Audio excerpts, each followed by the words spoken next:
planned community built on landfill in the 1970s and 1980s. It includes the Battery Park City Promenade. The landfill used to create this area came from materials excavated from the original construction of the World Trade Center complex. A system of green spaces, bikeways, and promenades now extend up the Hudson River shoreline. A bike path has been built connecting Battery Park to the very northernmost tip of Manhattan Island, above the George Washington Bridge.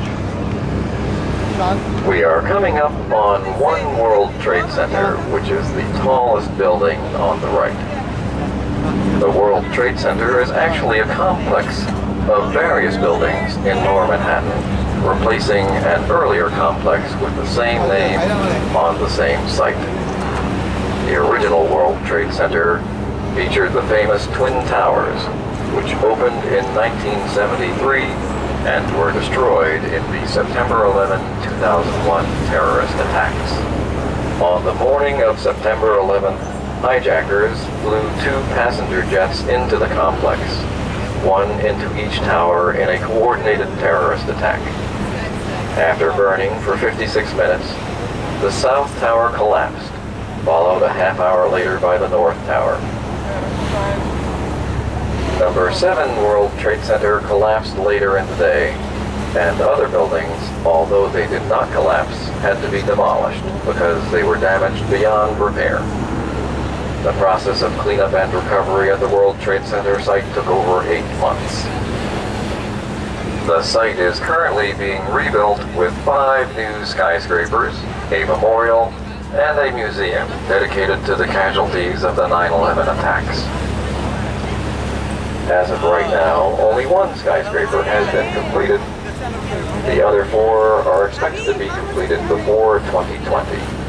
One World Trade Center, the tallest of the 5, will be the lead building for the new complex, reaching 1,776 feet at its peak.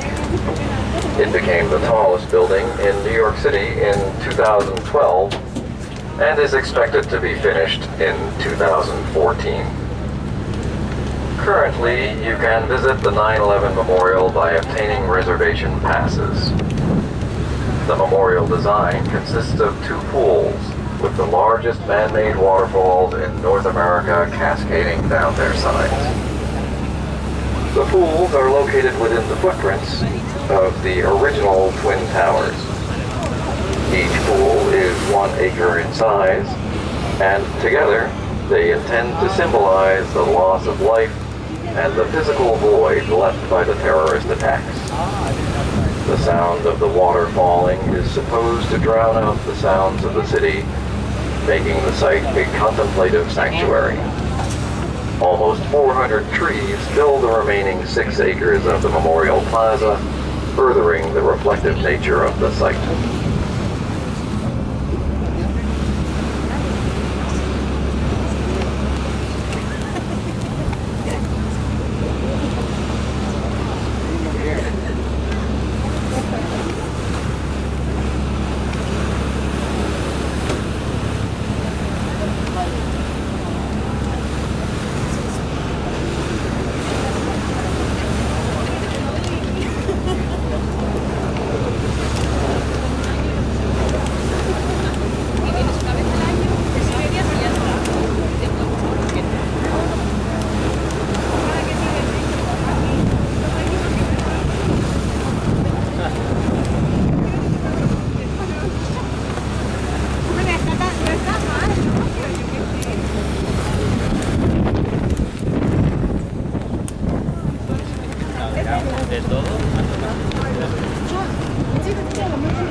If you look ahead and to the right, you will see a large brick building with a spire. It's located in Liberty State Park and is the restored historic terminal of the Central Railroad of New Jersey. The opening of the new terminal coincided with the time of heaviest train in the United States of Europe. It's estimated that from 1890 to 1915, 12 million immigrants crossed for entry at nearby Ellis Island, and approximately 60% of these entered the country via the terminal. The terminal claimed a record use of 21 million passengers in 1929. Passenger use began to decline with the Depression and World War II. By the end of the war, competition for railway services, urban residents moved to the suburbs, cars and buses became the preferences of commuters, Hudson River tunnels and bridges picked up traffic, and trucking and air freight for cargo surpassed railway transport.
From 1892 to 1924, Ellis Island was America's largest and most active immigration station, where new immigrants arrived to be processed.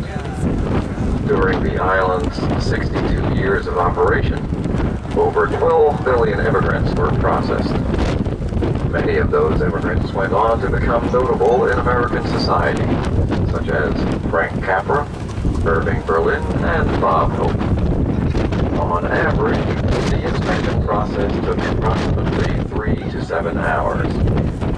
For the vast majority of immigrants, Ellis Island truly was an island of hope, the first stop on their way to new opportunities and experiences in America. Doctors examined every immigrant for eye disease, measles, smallpox, and tuberculosis.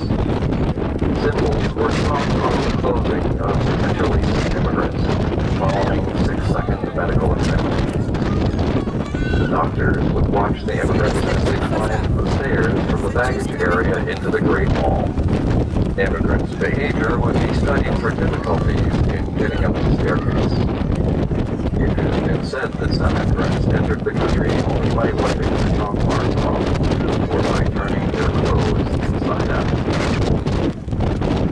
Once the immigrants had passed medical exam, immigration officials asked them questions.